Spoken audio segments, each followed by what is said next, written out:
Hi friends, here again.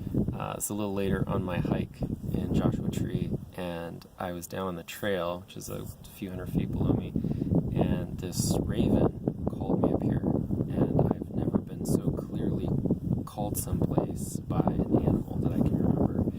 And he was calling and calling and got my attention. Then he flew several times. He flew over me, calling, and then he flew back to the same spot on this little outcropping of this dark rock. I'm not sure if this is, I don't know what it is, I'm not even gonna guess.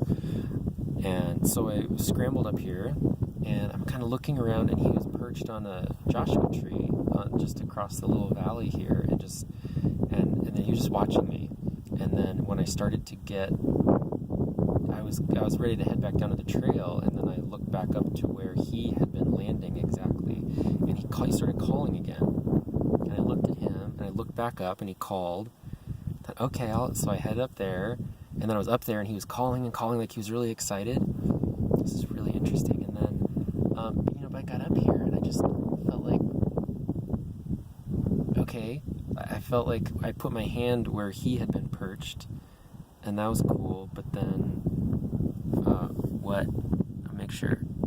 Am I still? Okay, sorry. I just want to make sure I'm still recording. I'm using a new video app, and like nothing happened. I thought maybe I'd see a petroglyph or a wounded raven, or there'd be like something outward, but I didn't see anything outward. So there's a little bit of shade right here, and I just stopped. And I'm not in any hurry at all today, so I just thought I'd hang out and feel it out, see if anything came to me. And then as soon as I settled into that kind of relaxed state, I thought, I should film the next video. And I'd been thinking about what I wanted to say as I was hiking, off and on. I didn't feel completely prepared to do this, but I'm just going to jump right in and do it. And maybe this is why the raven called me here. We'll see. Maybe we'll never know, but that's kind of the beauty of it. The raven's known as the trickster, which I think is not entirely fair. I mean, it's someone who plays the trickster out of incredible wisdom and compassion and joy and play with the play of life, with the Leela, it's called in India, the divine play, all of creation. Anyway, so here I am. Here we go. In the last video, I talked about the 3 levels of consciousness, and in kind of a parallel way, there are 3 levels of creation. Simplified, this is how we break it down. And so starting beyond creation, there is, as I mentioned earlier, there's this great ocean of joy and peace that is our truest self. That is what our souls are parts of that, are one with that, aspects and channels of that. And our job, spiritual awakening, is simply the process of remembering that is what our true nature is.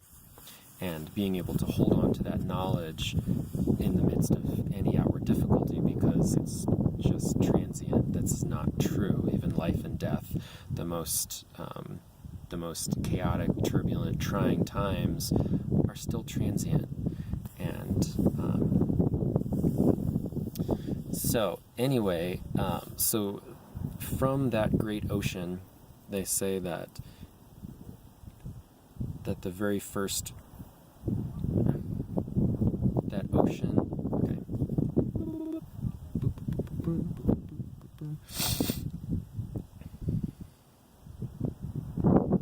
from that great ocean of stillness,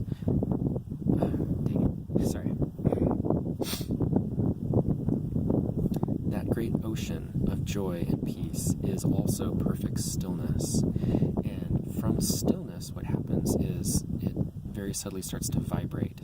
It starts to, like the ocean, or a lake that's perfectly still and mirror-like, and you toss a pebble in, and there's these very subtle undulations, and suddenly it gives kind of a form, a substance. You can be looking at a lake, and when it's like a mirror, it just looks like the sky, and it can be hard to tell the difference between the two. But you cause a little bit of disturbance, then all of a sudden you can relate to the surface. You can connect with it and see it as something separate. And that's exactly what creation is. It's this illusion that there is something separate, that this rock, that this body, my phone are all separate things operating independently, and that you observing this are separate, when in reality we're all one. We're all just manifestations of that ocean of spirit and joy and love and peace and goodness, all that good stuff.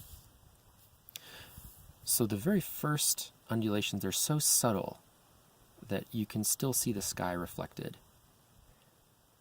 but there's a little bit of substance, and then the waves get increasingly large. You really starts to distort, like you can see many different reflections of the same moon, let's say, or the same stars in the sky, in the surface of the water. And then when it gets really turbulent, there's no reflection at all. It's just chaos, and it's hard to see it as anything other than just the chaos of the surface. And similarly, and so those three layers, how we would talk about those, are as the causal layer, the level of that which gives cause to everything else, or the realm of ideation. It's the realm of thought, of consciousness, and it's the most subtle form, and therefore the closest to spirit. And then the next level is the astral, or the realm of light. This is where like pure light and sound expressions come from. People talk about, when they have near-death experiences, they go into the astral realm, and they frequently talk about seeing these unbelievably beautiful colors that they could never see or even remember clearly on Earth. It's just so far beyond what our understanding is. They can't even describe it. It's just so much more spectacular and amazing on that level, because they're in the realm of light. And then the next level, the kind of the final level, is that level of creatives, the physical. And that's when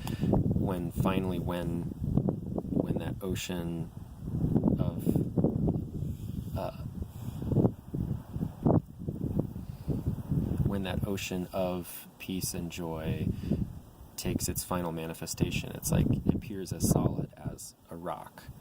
And that's like, again, in that the surface of the water, it becomes so completely distorted, you can't see the reflection of the sky anymore. It takes a lot of work. And that's why it can be very challenging on the spiritual path to even know, is there spirit? Is there something beyond the physical realm? That's why it's still such a huge question, because it's not obvious. At first you start to dig a little bit deeper, and then at a certain point, what I find with people is that it becomes very obvious to them, but it takes a while to get to that point. I'm going to move this a little bit because it's getting into the sun. The sun's coming over the lens of the camera.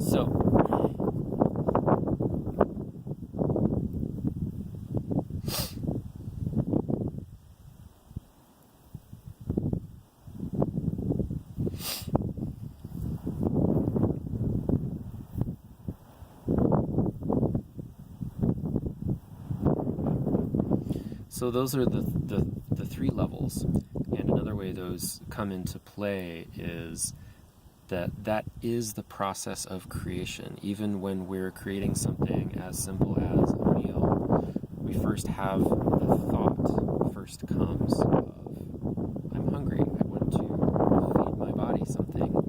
And at that level, that's the causal level, there is infinite possibility for what we can create, how we can nourish our body. And then the astral level is like finding a recipe. And so then it starts to narrow things down. And, you can find, let's say we find a recipe for tomato soup.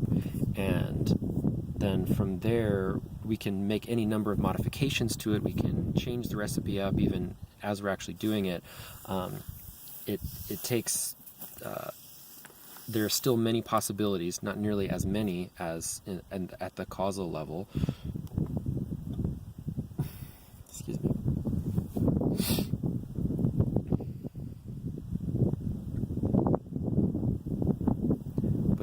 very easy to access different possibilities and to change the recipe.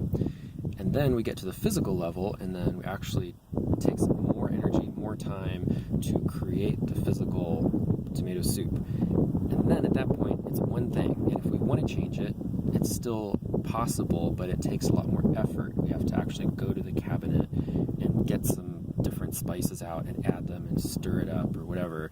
Or we have to start from scratch and do a completely different soup if we want something different. So you can see how in anytime we create something, it follows that same pattern from stillness, from nothingness.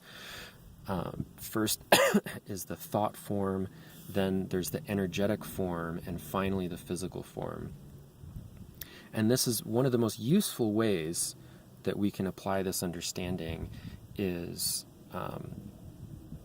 in our process of creation to work in concert with that and to always make sure that we have a clear understanding on the causal and the astral level before we create something physically. And let's say people want to start a business because there's some opportunity comes up in the physical realm, so they might just go out and kind of start a business, but there's no clarity. There's no clarity in the thought form. There's no clarity in the energetic form. They haven't figured out, why are we doing this business? Why are we starting a business? What are we hoping to get out of it? How are we hoping to serve others through it or take from others? And then the energetic form, what will the business be like? What will it look like? What do we want people to feel and experience when they come and partake of this business? Whether it's just an online business, whether people are just interacting with the website, or whether it's a restaurant people are going and having a much more involved experience with. If those things aren't clear, you can have a great basis, you can have great funding and resources, and the business can still fail unless those things are clear, and frequently businesses will struggle. One of the ways we can talk about that is that the magnetism isn't clear, and I think I mentioned that before, and that's another great topic that we'll get into before too long.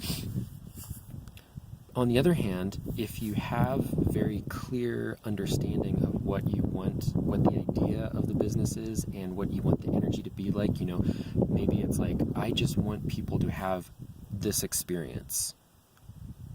And if you're so clear on that, and I want to serve people, I want to help people make available to them this experience, whether it's eating the most delicious tomato soup in the world, or having an awakened understanding of themselves on a spiritual level, whatever it is. If that's clear, the physical pieces will very easily fall into place for you. And even if the physical pieces don't seem like they're falling into place, it'll work out.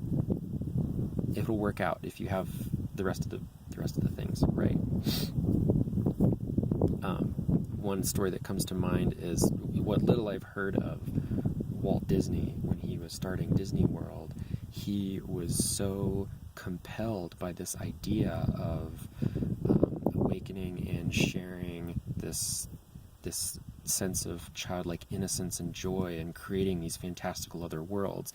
And I don't believe that he really had a clear image of what exactly it would be like going into into Disneyland, but he was so driven by this very clear conviction of what was possible that he was able to rally the financial support and the energetic support to make it happen, make it possible. And then, of course, it's been this unbelievable success since then.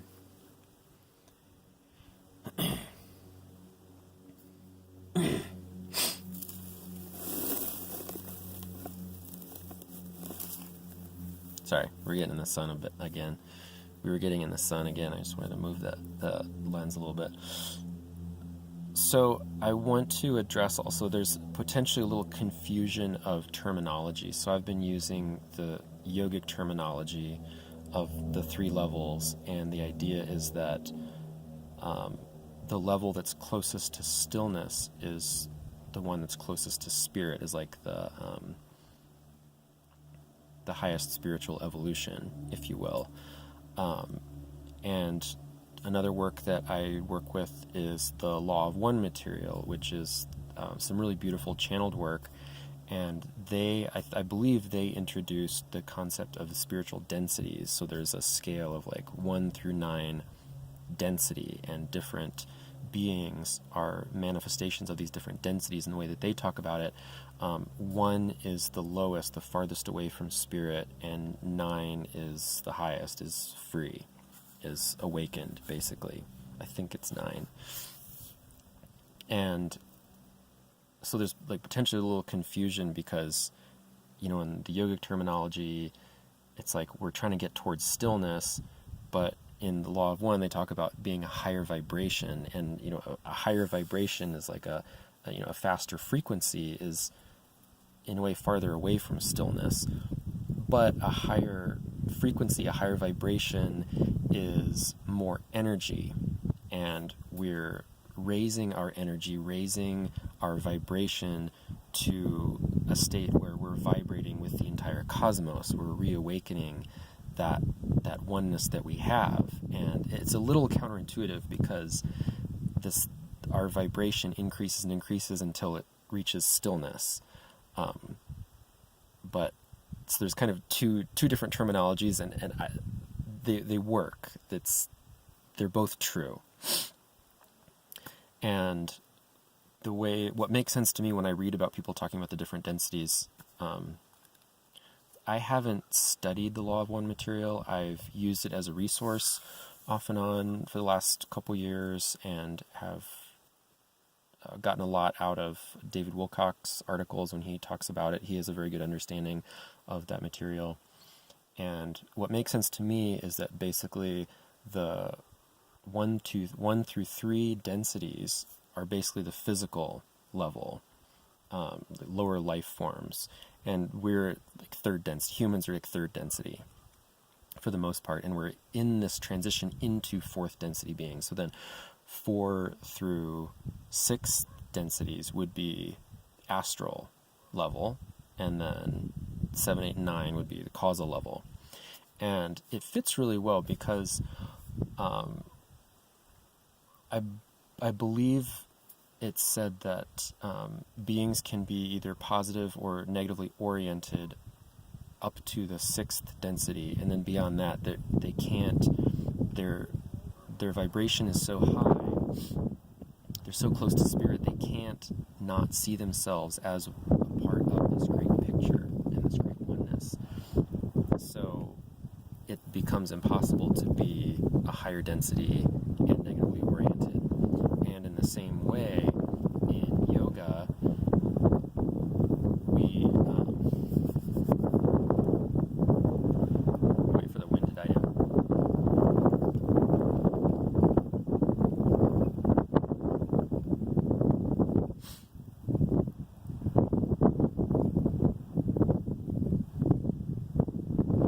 In yoga, we can be positively or negatively oriented in the physical realm and in the astral realm. There are negative astral entities, and that's what, like, when we hear like demons and things like that, negative beings, like otherworldly beings, or when we think the idea of hell, there is a like astral hell and astral heaven, and that people can experience varying degrees of one or the other or both of them after they leave this world. And that's what the demons in hell are, like negative astral entities, and they're just still wreaking havoc in the astral realm. But then it's said that when we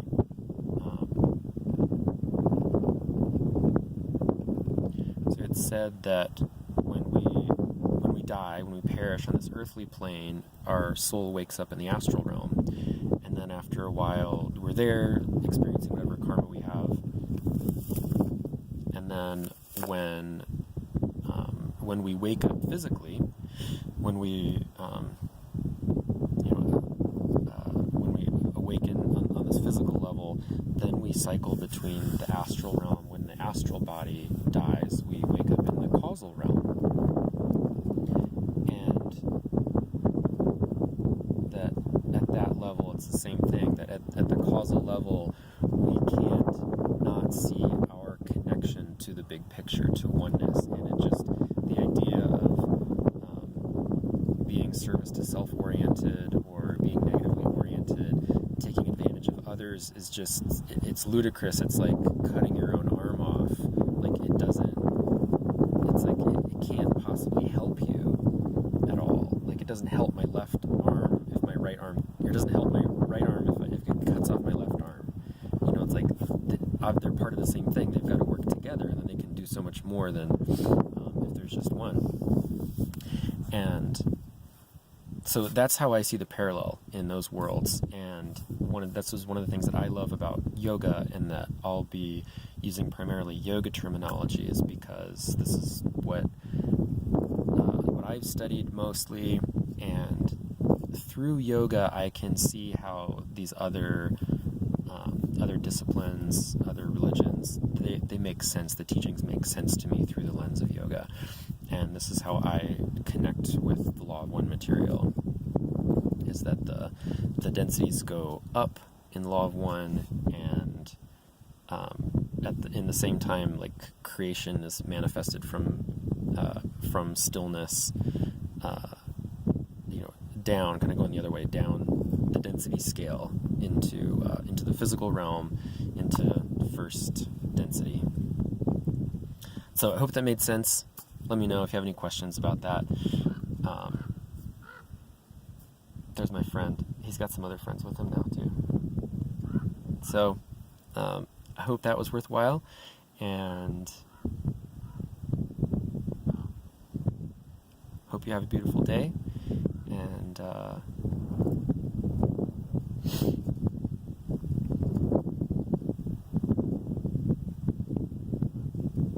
I hope that's helpful, and I hope that is maybe in part of why I was called up here.